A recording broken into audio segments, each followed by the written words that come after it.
Because the Quran has 109 verses among 6,200 that call for Muslims to be prepared to engage in violence, aggression, military aggression against infidels with a promise of eternal reward from Allah if they are willing to do so, and threats against them if they refuse to do so. At the back of the book Secrets of the Quran, I have an appendix listing all 109 war verses, also known as Jihad verses. So Wahab knew about those verses, and those verses are pretty drastic. In chapter 8, you'll find several of them, including the command, cut off their heads. Beheading infidels is authorized by Muhammad in chapter 8, and torture is advocated there also.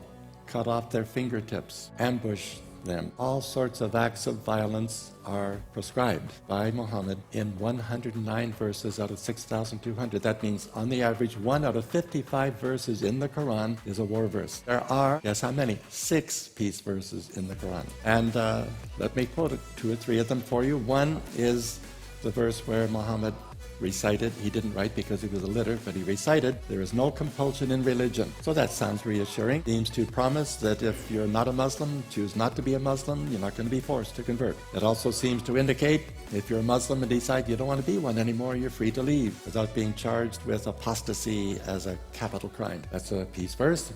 Another peace verse is one that President George W. Bush quoted to the American public. Apparently, the word had gotten back to him that whereas he'd been saying Islam was a peaceful religion, it's a great religion that's been hijacked by a few radicals. Feedback was saying that a lot of American people are doubting that you're really giving an accurate description of Islam when you say that. So he apparently felt the need to reinforce his claim. He has lots of Saudi friends in Washington, D.C. He may have gone to one of them, said, please give me a verse from the Quran that proves that Islam is a peaceful religion. But someone did give him a peace verse, and I quote it, he who slays one man, it's as if he slew all of mankind. He who spares one human life, it's as if he spared all of mankind. So this was quoted to the American public, the implication being, Muhammad was so against bloodshed that he warned that strongly against slaying even one person, and so in favor of sparing human life that he that strongly encouraged mercy to enemies. Well, there's a problem.